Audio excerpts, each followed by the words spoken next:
Could just talk a little bit, you guys were 1-4 there, and then all of a sudden you turned things around. What's the answer? Well, the answer, and Coach Brown and I talked about it the other day, just the guys beginning to believe in what we were doing, them coming together, Coach Brown getting them together every Thursday night for FCA, and that's the biggest difference, and the ball beginning to roll our way a little bit.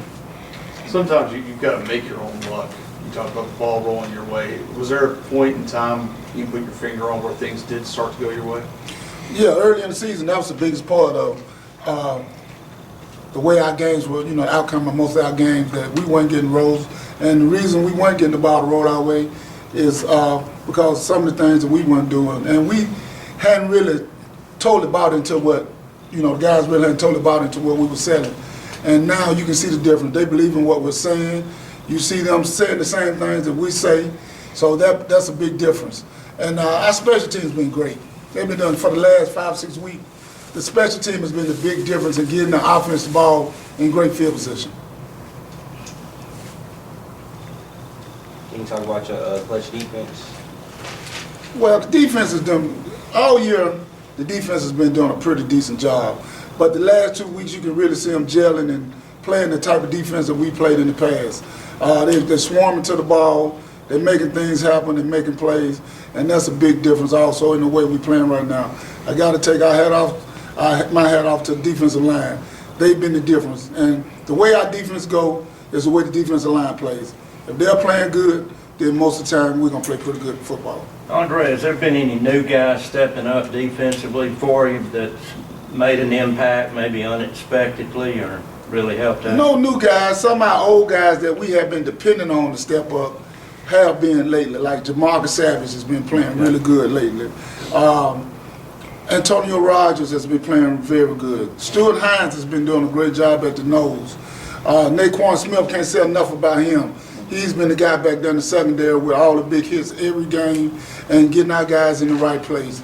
Cliff Examer has just been his steady self. He's making tackles, flying around to the ball. So no new people, just some guys that we have been expecting to play well are playing well right now.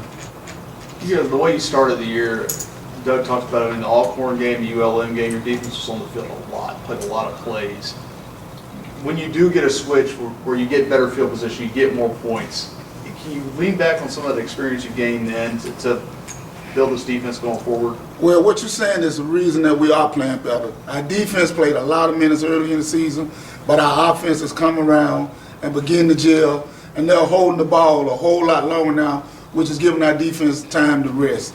Our running game has really caught a fire, and that's a big difference. If you can run the football, you got a chance to keep the other people's offense off the field. So I got to give Coach Brown his due. He's done a great job. The running back, Dorrance Roberts, has been great, and the offensive line is getting better. So that's a big difference in the way we're playing right now.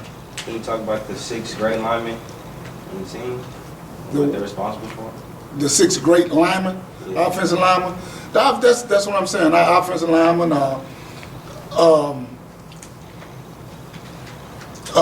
Clint Marsh is doing a great job. Julian Winder did a very good job for us last week. Sanford Banks is doing a good job. Aaron Jackson is doing a good job. Ashton Green is doing a good job. Benny Peoples came in, helped pretty much. So our offensive line is doing a good job. 200 yards speak for itself. How big of a win was this past weekend? You go on their turf. They just came off of a big win themselves. How is that for your team? It was huge. But Coach Williams talked about it all week. And it started last week when we went to Pine Bluff. We said when we went into Pine Bluff, it was our field. We was going in and we was going to claim the field as ours. We did the same thing in Jackson. We went in and said it was our field and we was going to claim the win. And that's what we did. Talk a little bit about Texas Southern for us. Texas Southern is a pretty good football team. They have 2 great backs. And we looking forward to, getting up for Texas Southern and playing those 2 great running backs. We feel that we can stop the run, and that's what they like to do. Then we have a great chance of beating Texas Southern. But in the SWAC, all our teams are pretty much close. So you can't look over anybody. Everybody's about the same this year. Have you guys started scoreboard watching it all? Yeah, we listen for the other teams, and we want to know what Prairie View is doing. We want to know what Pine Bluff is doing, because last week we were in 3-way tie. So we're still hoping somebody come in and help us a little bit with Prairie View. Doug talked about a couple weeks ago when you guys were 1-3 in the conference, that the West was still out there to be won. Strange as that seems, did he say anything to you guys and All players? year. All year, that's what he's been telling the players, that we had a chance. All we need to do is run the table and believe that we could do it. And like I said, for the last couple of weeks, that's what we've been doing. We've been believing that we had a chance, and our guys have worked hard all year. Our work hadn't changed from the beginning of the season until now. We worked the same way when we were 1-3 as we do now, and that's the difference in our football team. Vyron, can you just touch on the job that DJ and Frank, have they gotten to the point where they're really learning how to play the position at this level? Early on, we know coming in that we was gonna have two young guys starting at the quarterback position, and we knew somewhere down the line we was gonna have to play both of those quarterbacks to get us in and out of ball games. And at the beginning, little jittery, nerves, haven't been in certain situations, so we was making a lot of bad decisions with the football at the quarterback position. But now, as the season has developed, they're making better decisions. They're getting more reps at it, and they're doing a good job of putting us in situations to convert on third down. And that's been our biggest thing early in the season. We was three and out. Now, when you go look at the stats, we're averaging 30 minutes a game holding the football, where early in the season we probably was at 25 or 24 minutes. So we're helping our defense out so they can play that outstanding lights out defense they do by holding on to the football a little bit longer during the process of the game. What makes Dorrance such a good running back and what he's been doing, Byron? Dorrance studies film, and the biggest thing about Dorrance is heart and determination. He's out to prove that he's better than everybody else out on the field. And at the end of the day, Dorrance has outstanding speed. If you watch the run he did against Jackson this past week, he outran Angles. And Jackson defensive backs are pretty fast. So I take my hat off to Dorrance. He works his tail off. Every Monday he gets out there, he pulls that sled, he runs those here. So he put himself in a position to be able to perform on Saturday by his work habit. About 33 seconds left to go for halftime, and most coaches would probably take a knee, go into the locker room, and get ready for the second half since we were getting the ball. What was the decision to throw the screen? Well, what happened, me and Coach White were talking on the sideline, and Mario does this from time to time during the game, and he's a true playmaker for, like, Coach, just give me the ball. And Coach White came to me and we discussed, he said, let's give him a jailbreak screen. So I went to Coach Williams and said, Coach, we finna jailbreak. He said, nah, Coach, knit it. So I was walking off, he said, Coach, run it. And it just happened just like that. We ran it. Mario came back through clean. The offensive line took some good sets and got up the field. Mario dipped outside to the left, ran back in the middle, and outran they secondary. So it was a good decision, a play call that, it took some guts to do with that much time on the clock. We went to Coach. He said no at first, and then he came back and said, you got it, and we ran it. So in our line of work, you can't play scared football and expect to win a football game. How you talked about Mario being such a playmaker. How much easier does it make your job having someone like that? Early on coming in, we didn't know who that guy was going to be, and he just all of a sudden evolved. Him and Dorrance just came out of nowhere. In the spring, Mario made 2 or 3 plays to say, hey, he can do it. But once the season started and you've seen him doing it on the field consistently, then it makes our job a lot easier knowing you have at least one guy you can go to that's going to be consistent for you. Now, the biggest thing now, we need other guys to be consistent stepping up because everybody game plan is to hold the stop number 1. You guys have won 4 straight games. What does that do to the confidence with players? It all boiled down like what Coach said earlier. What we've been preaching to the kids is they've been putting the work in, but it's just the faith and the confidence that they have in themselves, the team, and what we're doing right now. So it's a big confidence booster, and we're just taking it one game at a time. Every game we play is our biggest game, and it's a playoff game for us. We've been playing playoff football for the last 3 weeks, so that's the way our mindset is. 2 quarterback system, what does one quarterback have that the other one doesn't have, and are we comfortable with that from this point?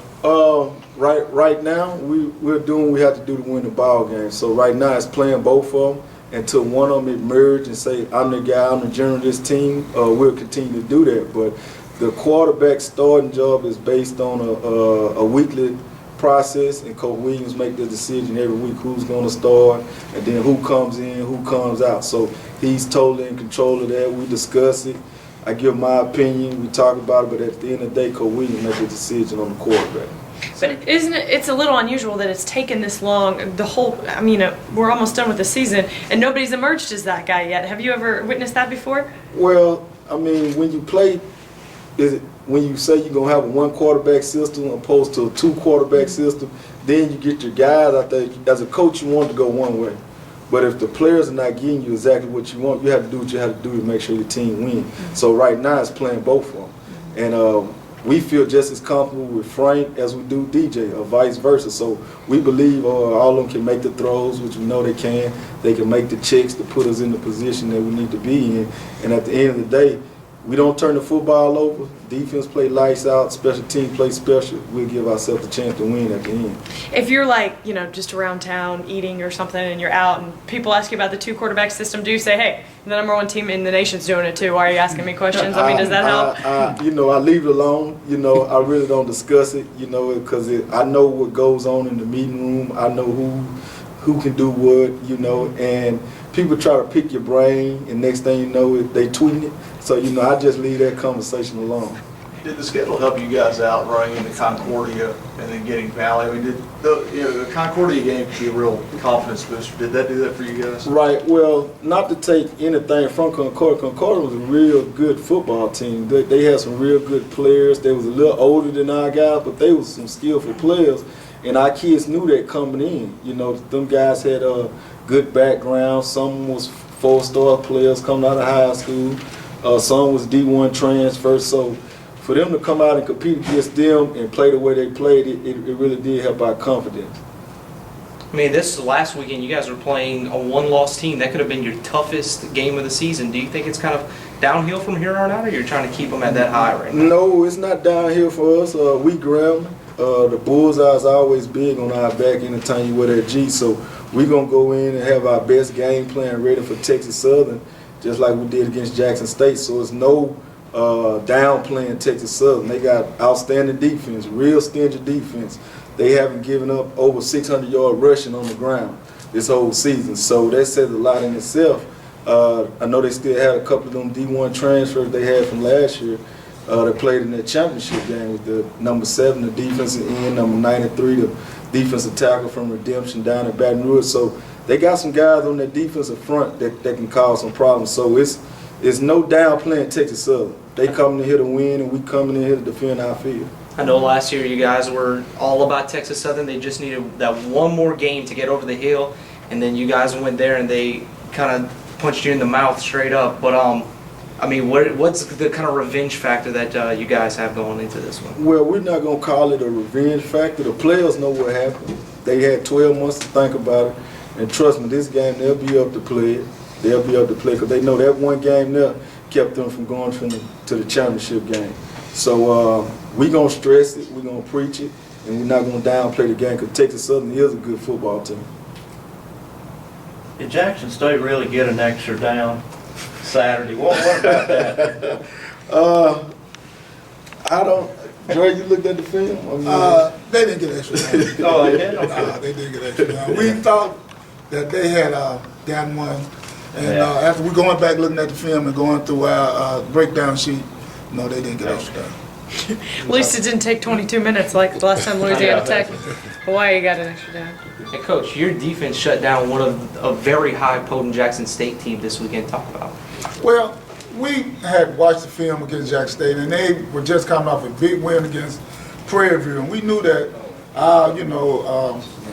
defense had to play very good football. So we put some things together. We knew the quarterback was really good, moved around, made things happen with his feet so that he could throw the football.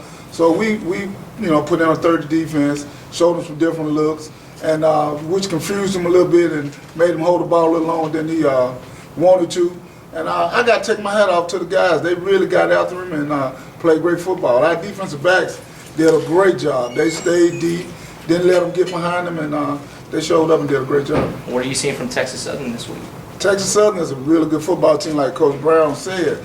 and they have two really good running backs. And last week they did a little something that they hadn't done. They threw the football, so that's getting us something else to look at. But we're up to the task. We're really looking forward to playing Texas Southern. As you said, they stopped us from going to the championship last year, and our guys remember that.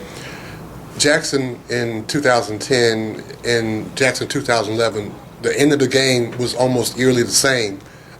We scored, came down, and they almost did the exact same play. I mean, to the same person, the same side of the field, and the same defender was there. Well, I mean, did you have an idea that they were going to go after Stuckman on that? Well, everybody's going to go after Stuckman because of his size.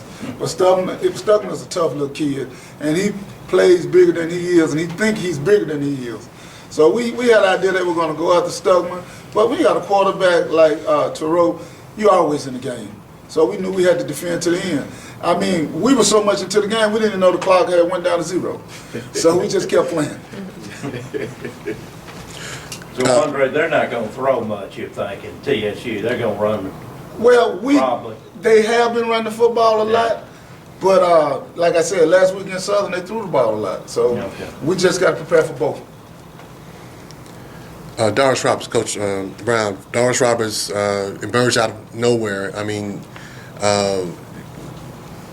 what do you think what was going on with him the first couple of games of the season? Earlier coming into camp, I was spring and summer, where the end of spring, he was the #1 back in spring, but he didn't have an outstanding spring game.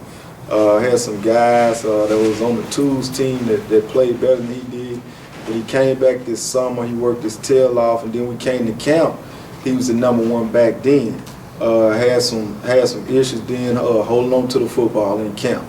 So that's why the freshman got the nod over him, Jawan Martin.